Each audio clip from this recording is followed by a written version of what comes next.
All right, good morning, good evening, good afternoon, ladies and gentlemen, citizens of YouTube. This is Pastor Dow. We're going to go ahead and continue our series on biblical Israel, and this is part 6. And what we're going to do before we start heading off on down the line in history, we're going to do just a quick recap. Now, mind you, what I'm speaking, what I'm teaching here, you can easily go read it in your Bible if you choose to. But I have to warn you, if you listen to me, it's going to fly in the face of all these sacred cows. It's going to fly in the face of your religion. It's going to fly in the face of theology. It's going to fly in the face of everything that you so-called have embraced to be the truth, because it's actually going to take your independent study and research. I think men need to understand more than anything. I'm a pastor, but you need to understand as a pastor, I am not the priest of your home. No pastor is the priest of your home. You are responsible for the leadership of your family. While we may all attend assemblies, studies, and camps, and we have leaders and elders there, my job is to enhance your knowledge. My job is to enhance your understanding of this so that you can go and clarify what I am teaching you to your family. That's what it's about. And I know that throws a lot of people off, but it's just a fact. So let's go ahead and get started. So we understand, according to the tables of nations in Genesis, the 10th chapter, that there's only one people that is referred to as Gentiles, and that is the seed of Japhet.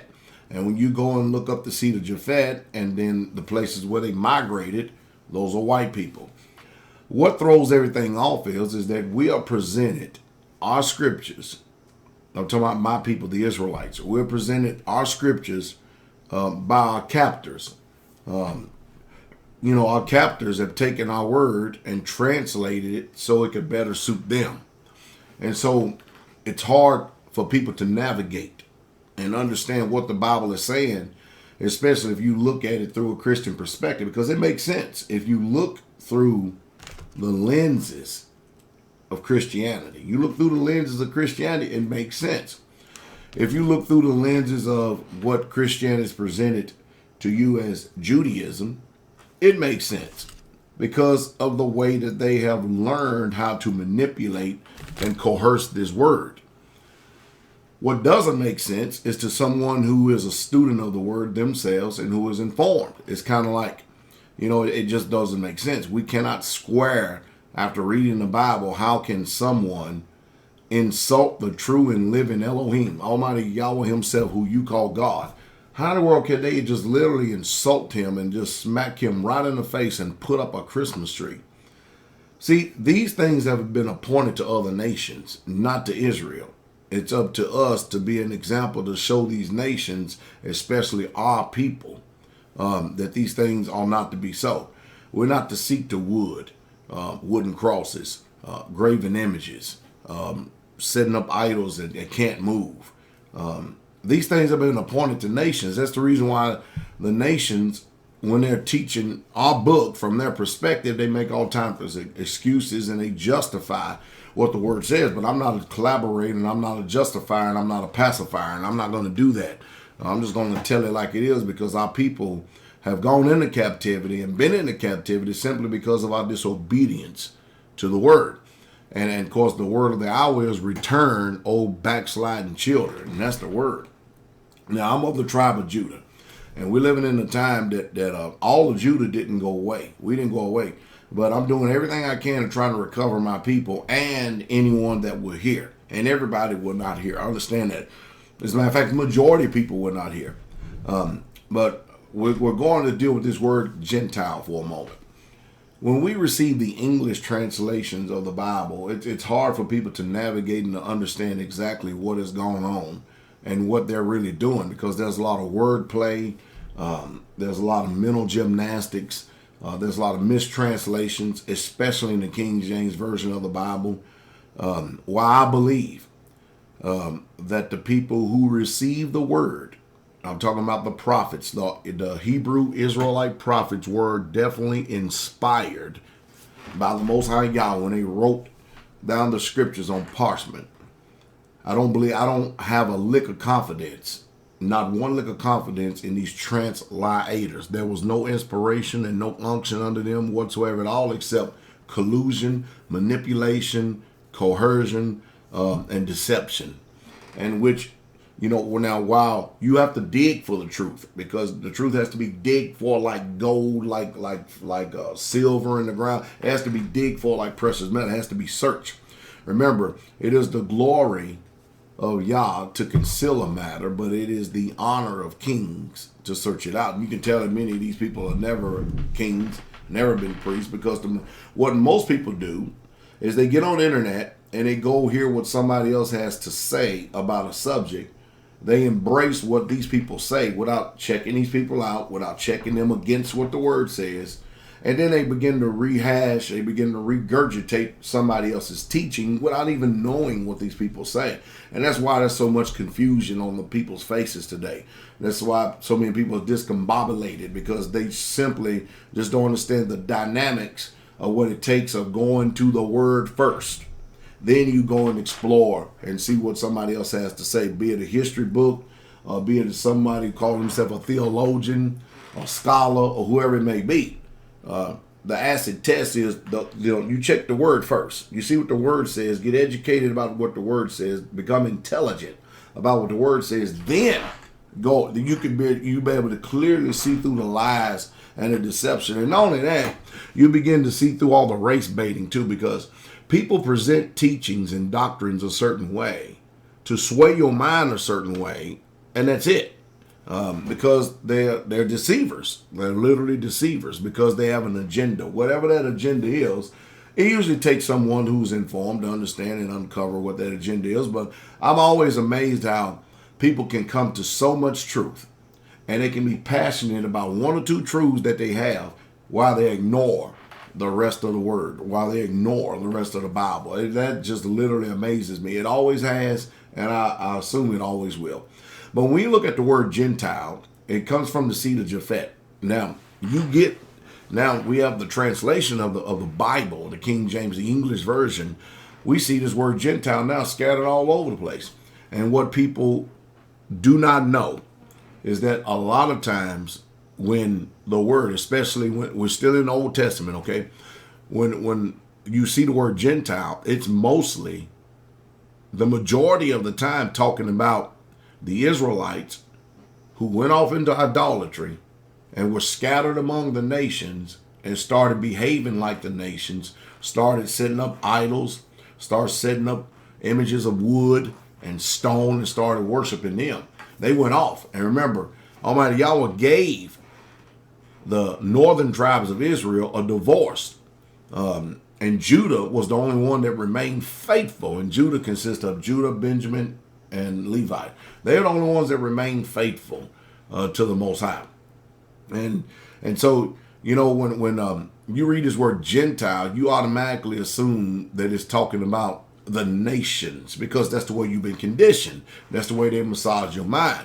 But you have to understand that even the Bible talks about people who were once circumcised, and even though they were circumcised, now their circumcision is now counted uncircumcision, meaning now that they're back Gentiles again, simply because they refuse to obey the law, statutes, and commandments. So, when you're dealing with verses in the Bible, a lot of times that people get choked up on, especially in the prophet Isaiah. The prophet Isaiah breaks down things just so easy and so simple nowadays. But it does. I mean, I'm not going to say it's an easy thing to come to. Because when you have had your mind thinking after a Eurocentric colonialism perspective and stuff, your vision sees that way. But it takes a lot to go to the eye doctor and get your vision repaired. So you need to put some eye salve on so you can see clearly. But when you deal with verses like Isaiah 49 verse 6, everybody automatically assumed that it's talking about the Gentiles or the nations. But it's not. It's not. It's talking about the northern tribes of Israel who just went crazy and went off. That's what it's talking about. So when Christ came and he started talking about, I am not sent but unto the lost sheep of the house of Israel, he was not trying to save no Gentiles. He was not trying to save. Matter of fact, there was no Christians when Christ came. As a matter of fact, There was no Christians in all the whole of the 3/4 of the Bible, which consists of the New Testament, of the Old Testament. There was no Christians. There were no Christians in the Gospels. There were no, matter of fact, there were no Christians, period. When you come to think about it, it only appears 3 times. The word appears 3 times. Yet, now you think about this for a second. Yet it's the largest religion on this earth. What has happened? What is going on? You need to start thinking. You need to start thinking real good, because all Christian teachers are liars. Every one of them. Especially if they simply can't keep the Sabbath day. Let's deal with another thing here for a second. You know, you have to have this video before we can go forward.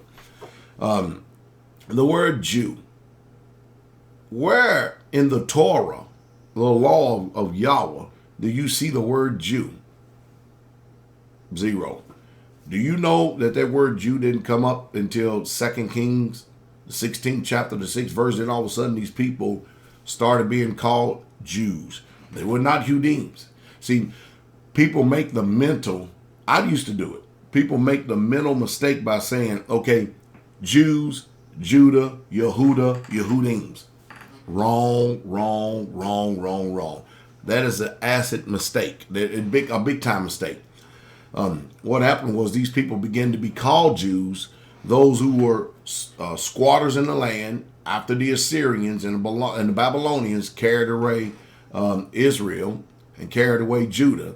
You start, all these other nations begin to move into the lands. Now I'm talking about history most of you people don't know about it. I'm sure most of you are going to grab this and run with it. And it's good, you need to, because it needs to be taught.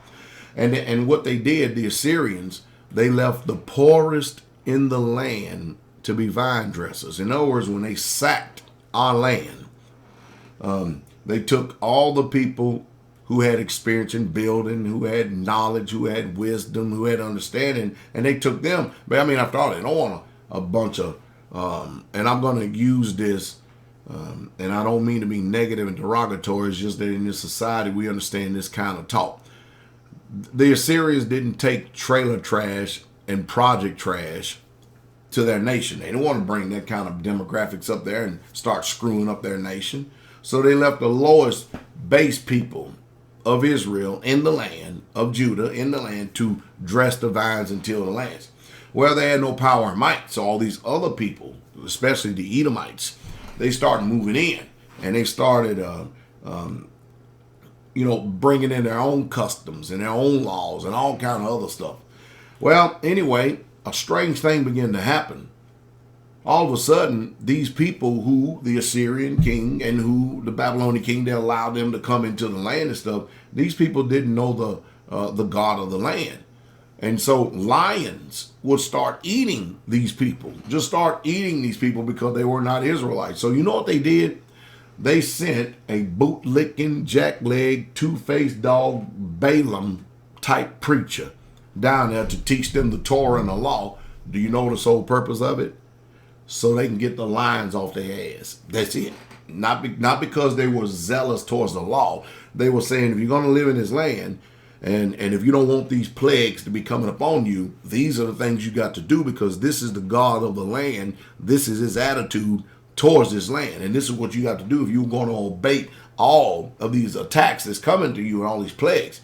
So the people consented, but they kept their own religion still.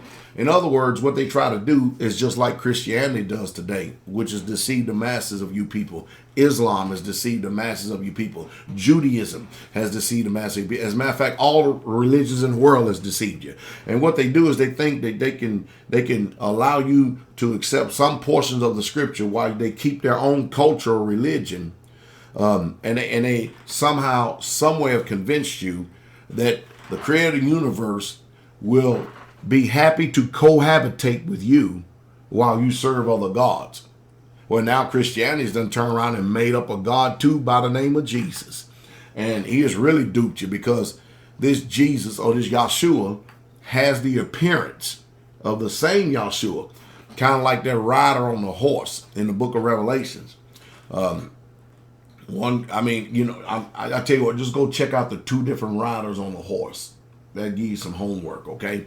And so we have one that's the real Messiah and one that is the false Messiah. And the false Messiah is the one who was presented to us Sunday. sun worship, Christmas, and Easter, and all these other pagan holidays, the real Messiah is the one that says, I didn't come to destroy the law of the prophets. I didn't come to destroy, but I come to fulfill. But the mission of the Messiah is first. Remember, salvation is to the Yehudim first. I know your translations say Jews, but you're all screwed up in the head because you think that it's these Khazarians from the Caucasus Mountains. And that's what the word Caucasian means. Caucasian is white, meaning people who come from the Caucasus Mountain. That's the root words of it.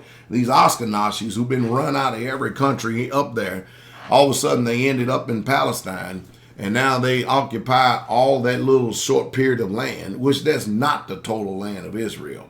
I mean, I know many of you think that it does. But I mean, there's so much deception and lies that have gone on in religion. I hope I just didn't discourage you with this right here. I know I've given you a lot of history.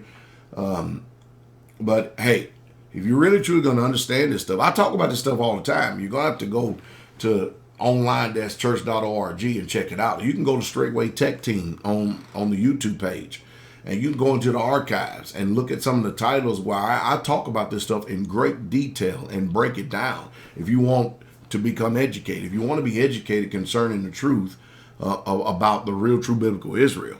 But just because you see the word Gentile in there or the word Jew does not mean that it's talking about the Yehudims. That's the commonly accepted mistake of the hour today, and people are making a grave mistake about it.